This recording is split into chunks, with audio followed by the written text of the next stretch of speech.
Welcome to the Friday edition of the Tech Stocks Daily Podcast. Get ready to sink your teeth into a week that's been nothing short of a techie soap opera. We've got the trade desk and Telus International tangled in legal sagas that'll leave you questioning corporate transparency, complete with stock tumbles reminiscent of 80s power ballad plunges. But wait, fellow tech enthusiasts, Google's making a splash with a Gboard makeover that's updating your smartphone typing game, and Larry Page's mysterious new AI startup that's got everyone on the edge of their seats. Whether you're here for stock drama or tech innovation, this episode is your fast pass into the thrilling twists and turns of today's techie tidbits. Let's dive in. All right, tech enthusiasts, let's dive into the latest news making waves in the techosphere today, the trade desk. This company has recently found itself caught up in a bit of a legal whirlwind that's got investors on high alert. So what's the lowdown? To kick things off, the trade desk is staring down the barrel of a class action lawsuit. Investors are none too happy, as Levi and Korsinski LLP and Glancy, Pronge and Murray LLP have filed actions against the company. At the heart of the issue are allegations of securities fraud that allegedly occurred between May 9th, 2024 and February 12th, 2025. The culprit? Trade Desk's AI forecasting tool, GOOG, which was supposed to revolutionize their digital advertising capabilities, but has instead become a thorn in their side. Here's the scoop.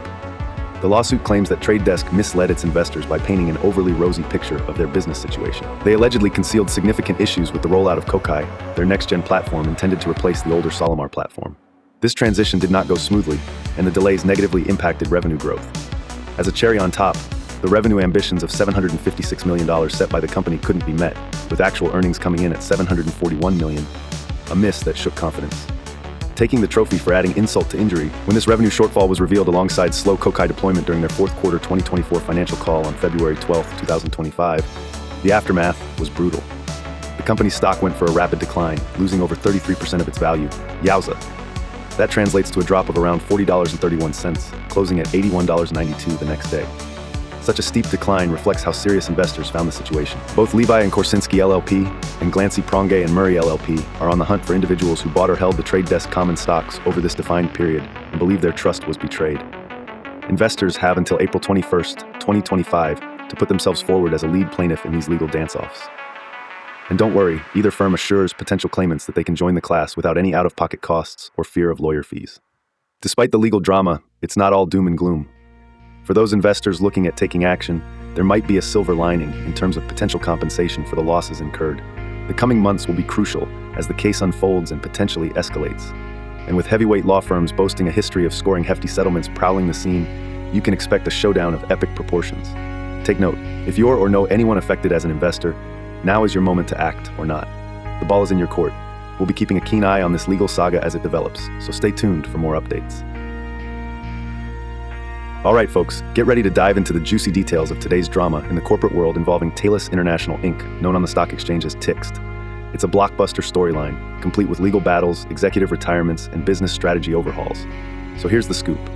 Telus International is facing not one, but two class action lawsuits filed by different law firms, Levi and Korsinski LLP and Faruqi LLP. Both firms are calling out alleged securities fraud by the company, claiming Telus International misled investors about their business operations and financial health, all tied to their ambitious shift towards AI-focused solutions. Cue the dramatic music. Here's what went wrong, according to the lawsuits. The complaints allege that Telus International made upbeat statements about their business expansion into AI data solutions, which actually backfired on their profit margins. In layman's terms, the shift into AI forced the company to feast on its high-margin traditional services, like a hungry AI-powered robot, leading to shrinking profits, which Telus International conveniently forgot to mention in their glossy press releases. Oops. The lawsuits claim that the company painted a rosy picture when in fact, their financial health was more like a wilted flower. Back in May and August 2024, when Telus International announced their financial results, investors were hit with the reality bomb. Revenues had dropped substantially and they trimmed their future guidance. That sent their stock price tumbling faster than your phone's battery during a long TikTok scroll. The stock was hit hard on two occasions, once tumbling over 18% in May and again nosediving almost 36% in August.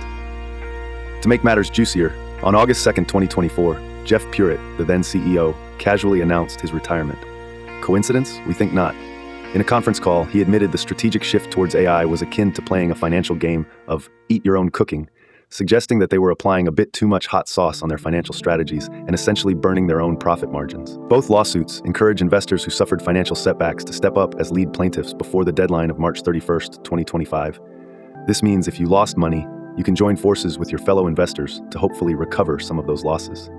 Moreover, both Levi and Korsinski, as well as Faruqi and Faruqi, are revving their engines, boasting their track records of recovering boatloads of cash for investors in legal battles reminiscent of corporate gladiator contests.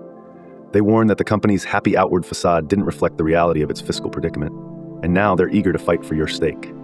Whether you're an avid investor, a tech enthusiast, or someone who loves a corporate soap opera, this Telus international kerfuffle should have you fully entertained and perhaps a tad wiser about the intricacies of corporate transparency, or the lack thereof. And remember, folks, always read those financial statements as if you're looking for where that iceberg is hiding on the horizon. Hey tech enthusiasts, let's dive into why Google has been buzzing around the news circles today. First up, let's chat about Gboard, the smartphone keyboard we all use and seldom appreciate as much as we should. Google is shaking things up with a new aesthetic approach, a design facelifting that's turning keys circular and spacebars into snazzy pill shapes. Yep, they're going from that classic squared style to something that feels more 21st century mobile friendly. This change is part of a Gboard beta update that's rolling out to a few lucky testers as we speak. Now, why does this tweak matter? Gboard is like the default smartphone keyboard for millions. If you mess with something that integral, even minor design tweaks can feel monumental. The goal here isn't just cosmetic. It's all about embracing that sleek, modern, touch-optimized UI vibe we're moving toward in the app world. Google's aligning the keyboard with our touch-centric lifestyles. How considerate. But here's the twist. Not everyone loves it. Some users think it feels cramped, raising splitting opinions. You can still disable those glossy keyboarders if you're against the new look, a nice touch for keyboard traditionalists. So let's hear it. Are you team rounded keys or holding on to that classic feel? Hit up the comments. We want to know your take. Switch gears now. Our other big Google scoop today is all about futuristic dreams. Google co-founder Larry Page is stirring the innovation pot with a secretive new AI startup, Dynatomics. Get this, the startup is using AI-driven tech to create next-gen product designs that you can manufacture right in the factory. Imagine streamlined product development processes, maximizing efficiency and functionality. Mind-blowing stuff, right? Larry Page doesn't just wake up for just any project, and Dynatomics is expected to revolutionize how we think about manufacturing. Given how Page's typical ventures pan out, the tech world has its hopes pinned high.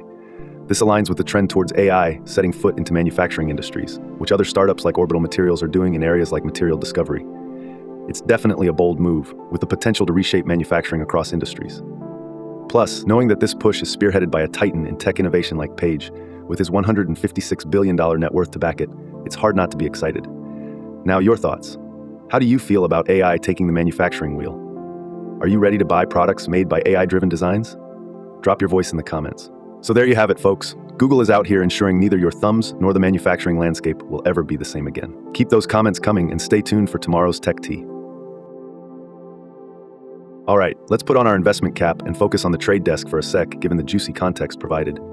With the headline-stealing legal drama surrounding the trade desk's AI forecasting tool Kokai and the subsequent investor lawsuit alleging securities fraud, the situation's a bit rocky. This case led to a significant stock price tumble, over 33%. That could sound alarms suggesting it might be a sell moment for the cautious investor.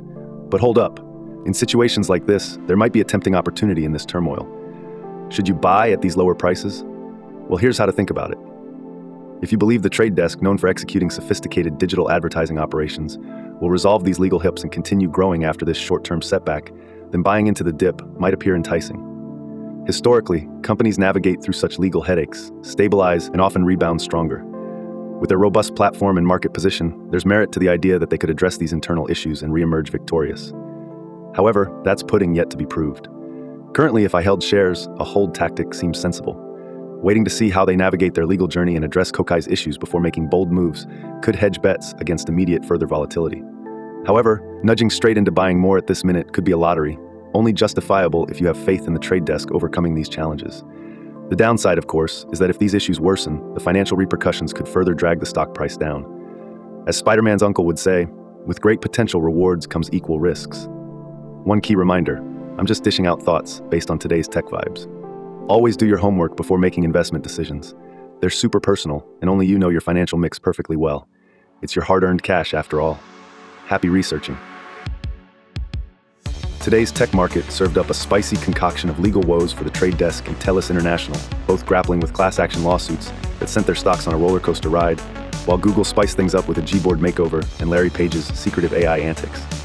If you're navigating these choppy financial waters, today highlighted both risk and opportunity. So if you enjoyed this tech roller coaster and want more daily doses, remember to like, subscribe, and share with your fellow tech aficionados. Have a fantastic weekend and gear up for more tech-sational updates on Monday.